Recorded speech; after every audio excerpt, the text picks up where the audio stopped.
happen is that light should go off. So instead of setting up a big door and opening it here, we did that instead. Yeah, we'll have that little light go up. Whenever that happens, something good happened. Just put it that way.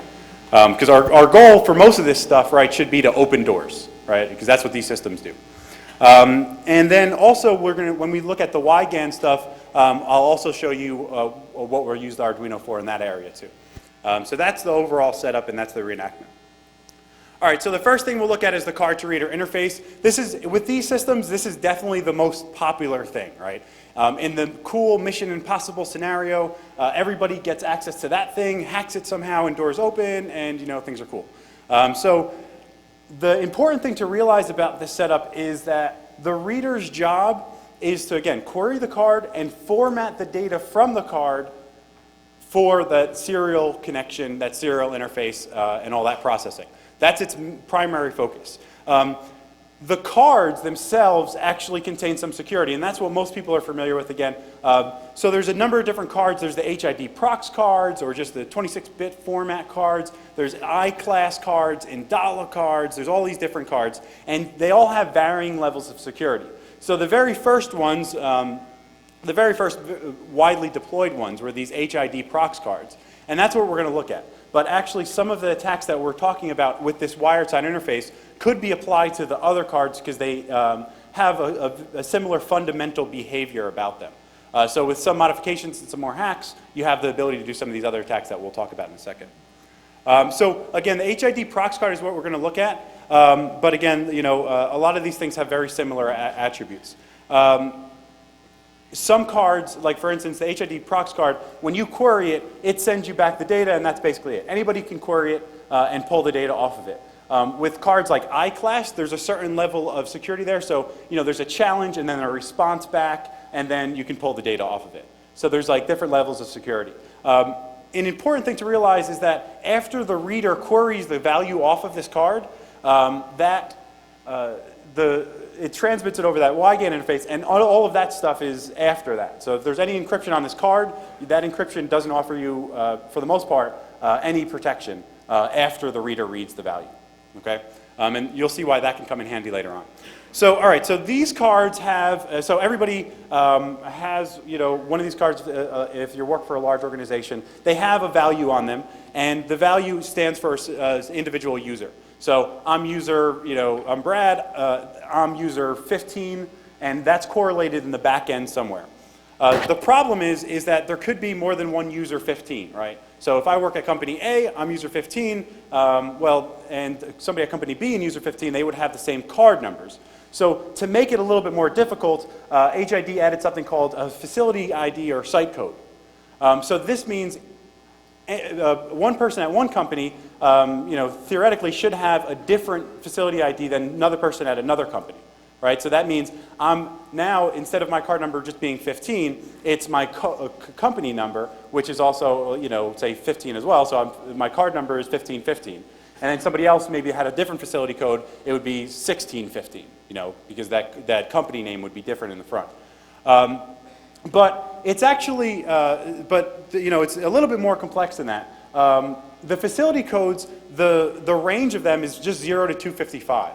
And the card numbers are just 0 to 65535. So there's and when they're actually assigned, when they're set up, they're basically picked semi-arbitrarily by whoever's setting them up. So if I set up one system, 2 years ago, and I set it up with facility code 10, and there's 10 employees, and I use card numbers 1 to 110, that means there's a potential that someone else or me could set up another company with the exact same site ID and the exact same card range. So literally there's a possibility that two different companies, two employees from two completely different companies could open each other's doors in their companies. So that's a big problem, right? You don't want to have all that repetitiveness. So what HID came out with is this HID controlled format.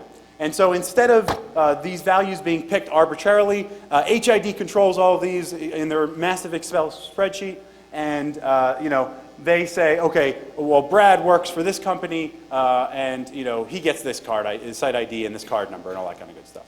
A couple things to point out. One, I keep talking about HID, but HID, these things are used on a lot of different companies as well. So that's one thing. These cards in this format are used at a lot of different companies who create the cards. So manufacturers of the cards do different things. The 26-bit format is an open format, so a lot of different companies can use it, and it's just not HID who makes these. So I keep saying HID, but that's just because they're the popular people.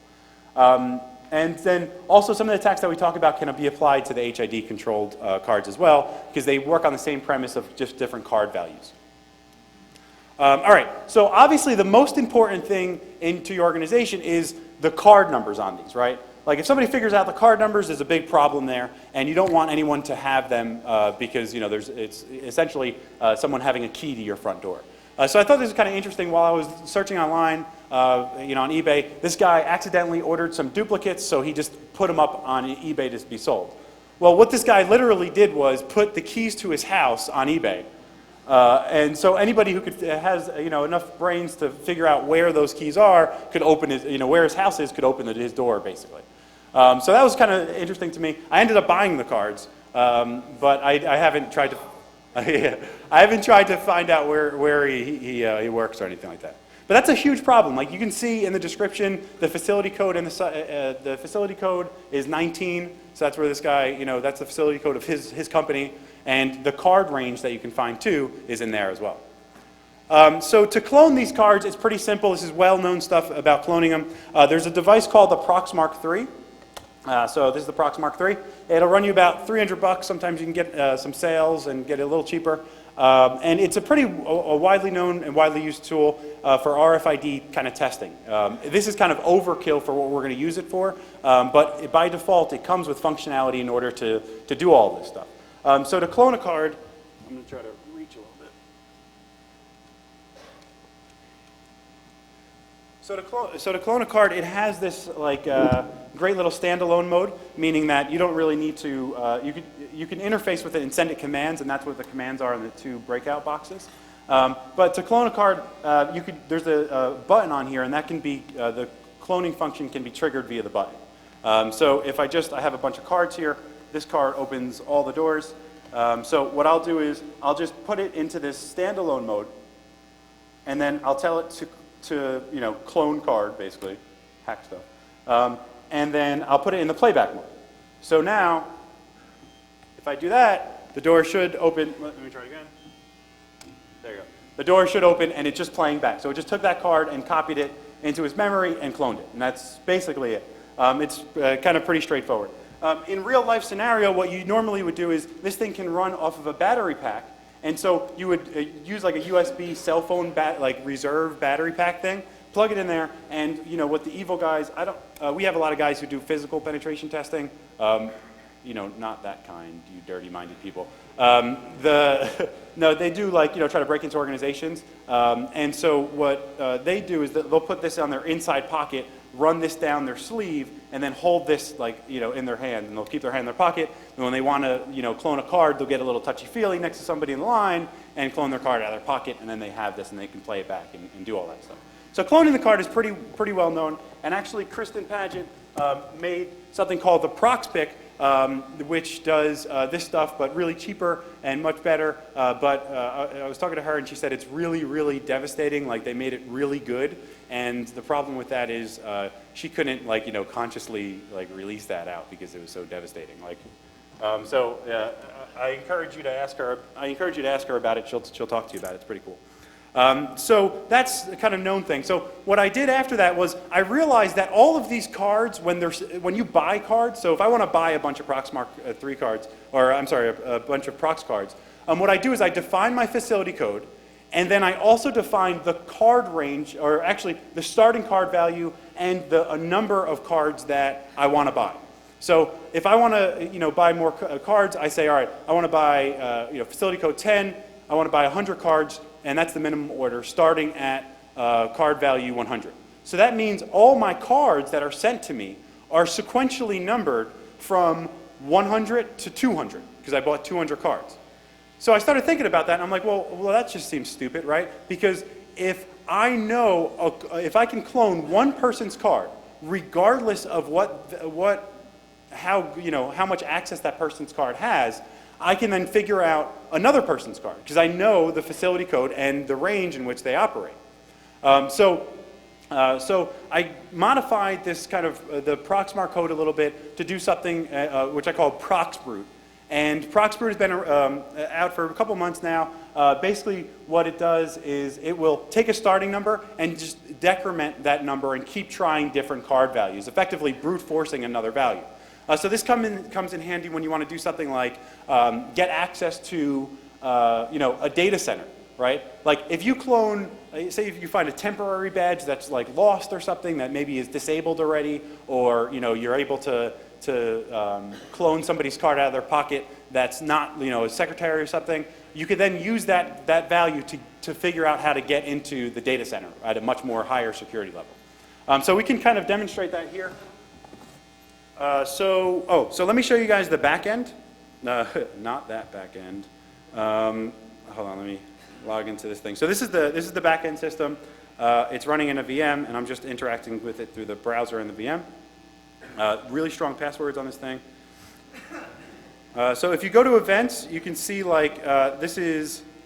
It might be a little hard for people way in the back, but so you can see here that they have the time, the name of the person logging in. So this person Haywood logged in here, and the encoded ID of his value. So if we try to do anything, so if we look here, and so this card only is allowed to access door 1, right? So if I put on door 1, that should go off. We open the door, good. We can see the log entry there. Ivana logged in there. But if Ivana tries to log into door 2, you'll see that the light doesn't go on, and we should see a denied wrong place value. So this could be maybe the front door, door 1 now, and the second door, the second door is basically maybe the data center, a higher value. What's that? The back door. There it is. Ivana's back door. All right. So let's see what we could do. So I'll again put this in the standalone mode. And then instead of this time just the clone mode, I'm going to put it in the Proxbrute mode, which should brute force all this stuff. So I'm just going to record the value. So I just skimmed Ivana, I touched her, and got her stuff, and then I'll put it into the Proxbrute mode.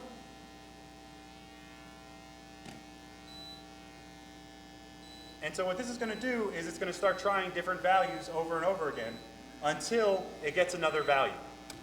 So it actually got another value, and so now we would have access to the data center in that area. All right.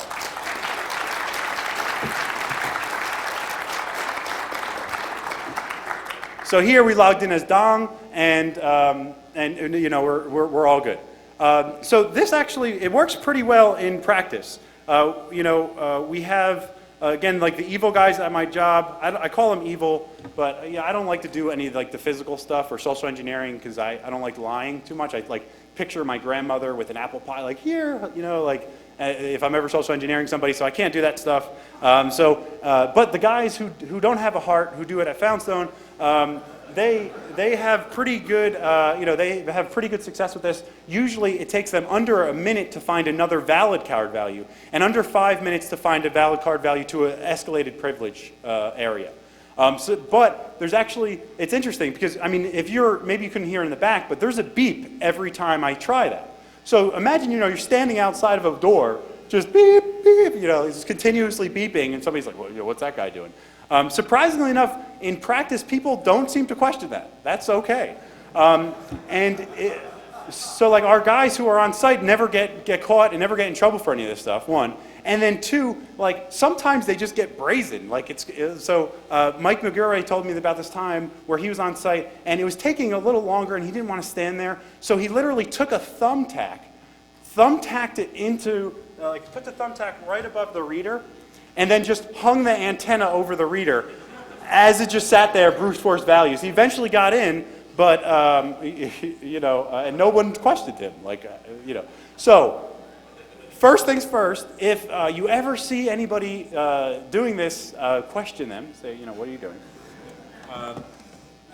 The other problem is, so obviously that's cool. It would be better to do just no knowledge brute forcing, right? That would be the coolest thing. The problem with that is that you can only get about one card read a second.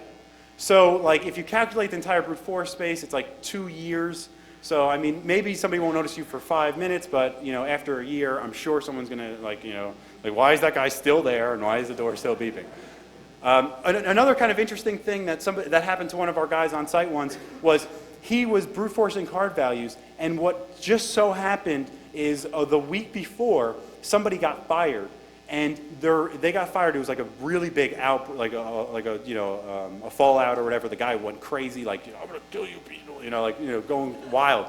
And so when he was brute forcing the card values, he hit that guy's card value. And so they had the system set up to alert immediately on that. And so like a security guard come running at him, like, what are you doing? Like, what the hell's going on? And he's like, oh, no, nothing. I'm just sitting here, everything's fine. And it turned out they thought it was the guy trying to get into the data center. They had no idea how he got into the building, but he somehow got into the data center. They were trying to find him. But you always, when you're doing these things legitimately, you always have the piece of paper that says, look, I'm a good person. Oh, question? It does log failed attempts. So if you look here, you'll see up here, you see a bunch of denied unknown cards. So it logged all of these failed attempts. So there's a potential to set up a threshold of failed attempts that are in incremental. You can't do it with this system. I don't know I don't know if there's other systems that allow you to do that, but you can't do it with that one. Somebody once told me, if they ever see this, I think you're lying. Somebody once told me that they set up a system that if it saw like 10 invalid card attempts, it would just lock all the doors, which seems incredibly not smart to me. Right, exactly. Like, God forbid there's a fire and somebody locks all your doors, you're totally screwed on that. Whatever. So that kind of sucks. All right, so that's the reader interface. Let's move on down the wire a little bit and see what else we can get access to. So the next thing we're going to look at is between the controller and the reader. So again, the reader is going to read that value, format it. Oh, question. Yeah, the question was, have you ever seen places where you have to badge out too? And yeah, I have seen that. It's something called Rex. All of these things have that functionality. It's there, but I guess what's your question around it? Yeah, I mean, right, on the back end you'd be able to do the processing to figure out, all right, is this guy already inside or is he outside or what's the deal? You can do that. But I don't know the systems that do that correlation, the one that I used in it.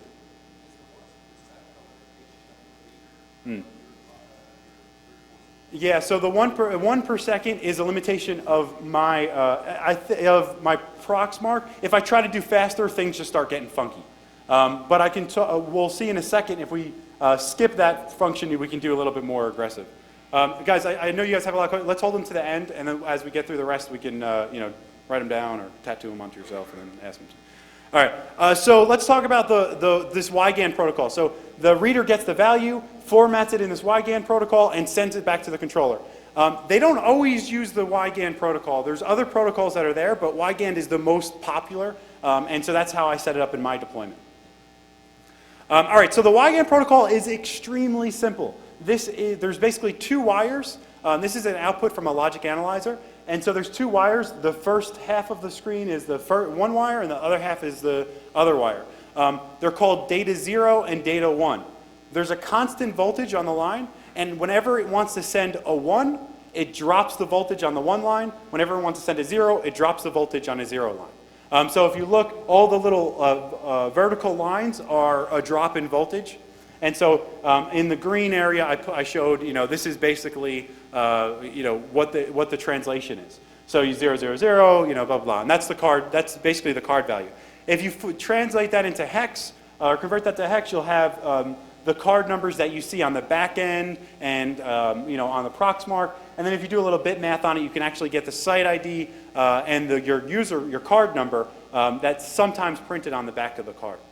Another thing to point out, I didn't mention this earlier about those prox cards, but the prox cards are the oldest of the brands, but because they're the oldest, they're the most widely deployed.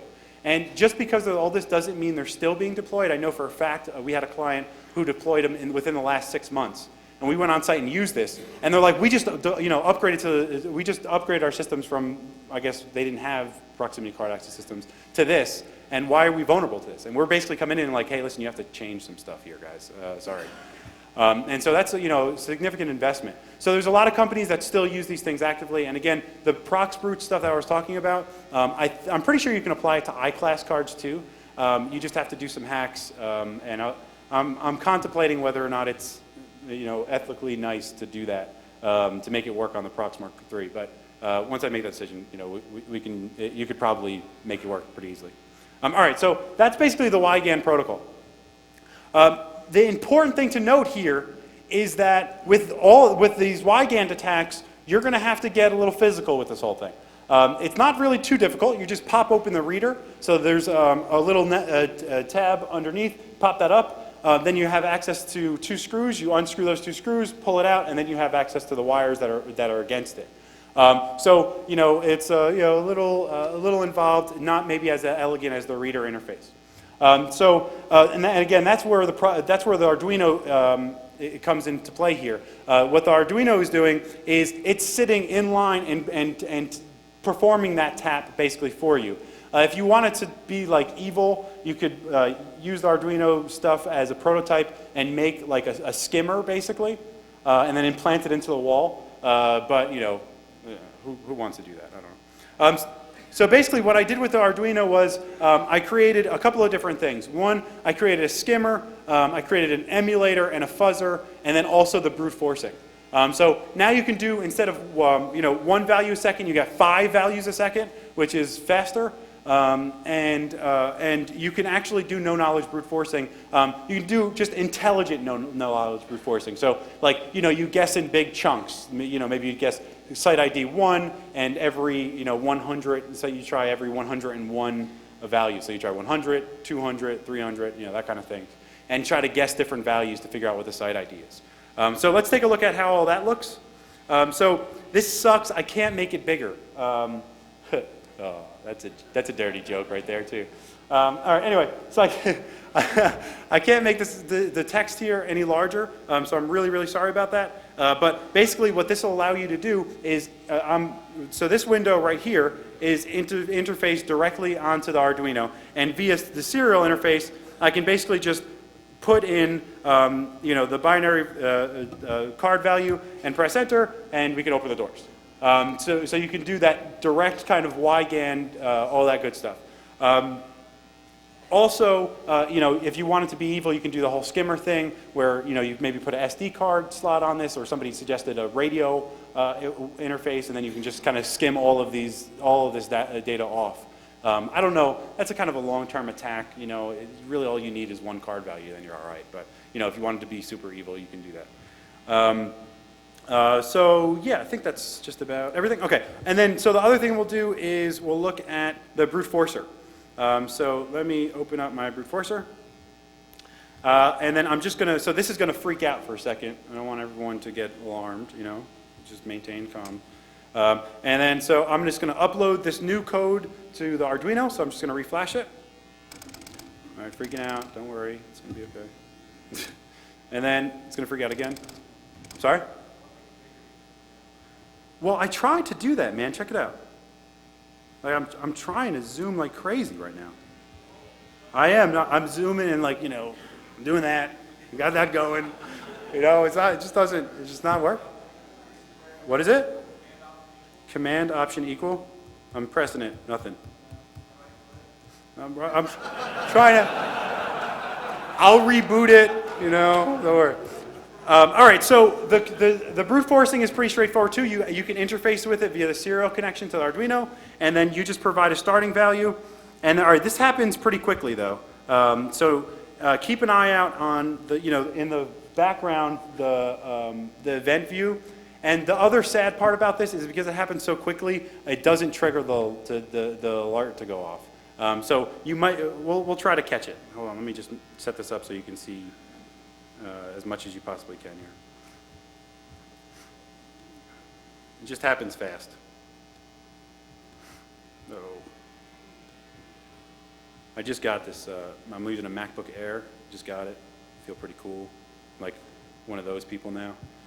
All right, so I'm pressing send, and now we're just brute forcing like a wild man, and it's just trying to get to different values. So you'll see, like, you can see them go through, and it actually, I think it just got a value. The thing is, you have to reset it to stop it. Sorry. All right, sorry. So you can see here that we brute forced. It wasn't super elegant, but you can see here that we were brute forcing like really fastly. Like all of these different card values are coming in here. If I go to the second page, I should be able to see the value that I actually got. Events and alarms paused. Did I just do that? There. So you can see, like, I was guessing a lot of values, and again, I guessed the dong value. So that's just the brute force, and so this way you get a lot more speed, and you don't have to deal with all of that, but instead you have to open up the thing and rip out some wires. So that's a little bit more difficult.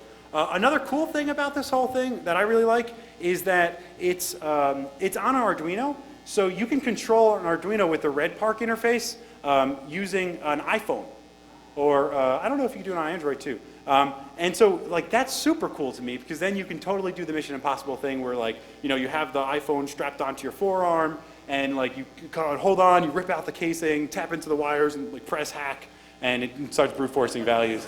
That'd be awesome. So yeah, I haven't written the iPhone interface to do that, the iPhone app to do that, but you could definitely do it, and that's cool. All right, so that's the Wygand interface. All right, so now let's look at targeting the actual controller and what we can do with that. So again, the controller now is the thing that's accepting data in from the reader and does that. The one that we're looking at is HID's Vertex V2000. The HID Vertex V2000 is pretty popular. It's been rebranded sometimes. Like I guess they'll sell some of their stuff to other people, and so it's the same thing, but it's not called HID Vertex V2000. It's called, like, Brad's Awesome Love Box or something, whatever. So I want to point that out, that there are different ones out there, and sometimes those ones are actually the same ones as these. Let me jump on here. All right, so the first thing about these devices that is kind of interesting is they have this built-in discovery daemon. So the discovery daemon is kind of interesting because you can query it, and it will just respond back to you with all types of good information. So I wrote this script here. Let me pull this up. I wrote this script here to query that. So it's just vertex query, and you just define. If you're on the same network, you can just send it a broadcast address, or you can query it directly. So if you wanted to do a big port scan, you can scan for the ports that are specific to this device, or you can just run this discovery daemon. So it'll find it. Cool. I know my Vertex controller is running this version. It's at this IP address, and this is the MAC address of it. So you can kind of run through and scan all of that. Another kind of weird functionality of the discovery daemon is that you can, like, make the lights blink on it. I guess that's so, like, if you have a zillion of these and you need to figure out which one's which, it's kind of like, ejecting a CD-ROM at a big server farm. You figure out which one's which, that kind of thing. So you can, make it light up. Yeah, Christmas time. All right. And so the other thing that I started looking at is when I got it, I was looking through the manual, and I said, all right, well, to log into the web UI to start configuring it, just use the admin no password pass. So I was like, all right, cool. So I log in, it prompts you to change the password. I'm like, all right, good, good security, change password first login, everything's good. So then I port scanned it, and I'm like, wait a second, Telnet and FTP is open on this thing. That's kind of weird. No, there's no mention really of that anywhere. So I'm like, all right, well, let me look at that. So I telnet to it, and it presents me with a username and password prompt. Well, I'm like, well, I just used this admin password, and I set the password on that. Let's see if that works. So I was able to actually log in via telnet and get local access to the thing, using that web UI credentials. So I was like, all right, well, that's kind of interesting. Let's see what else I could do. And so one, I learned this is just an embedded Linux box. So that's kind of cool.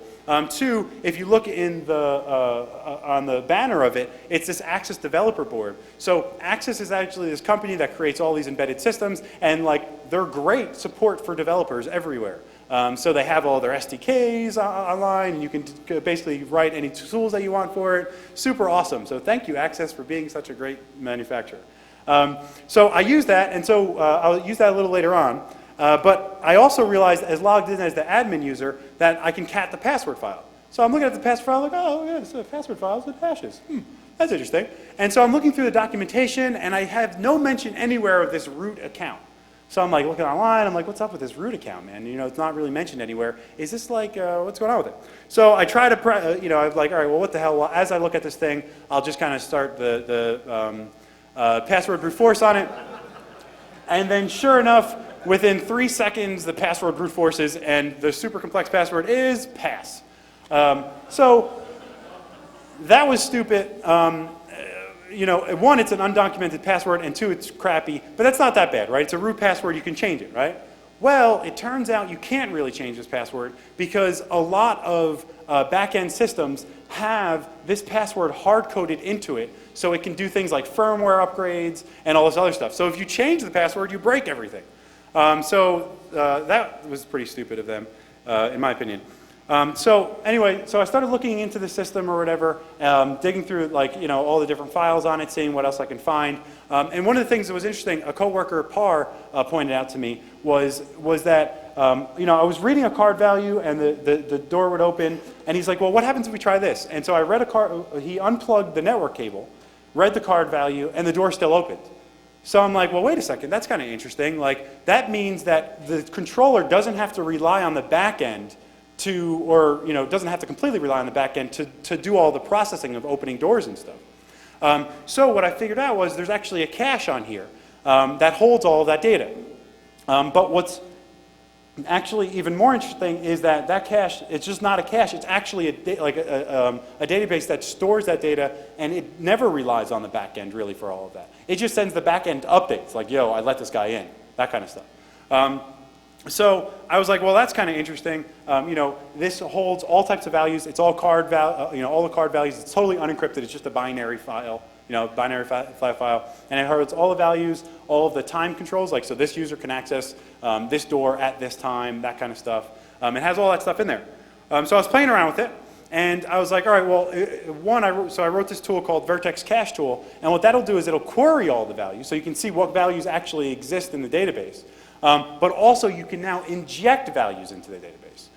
So we can play around with that really quickly. So now here I'm telnetted into the controller in this window.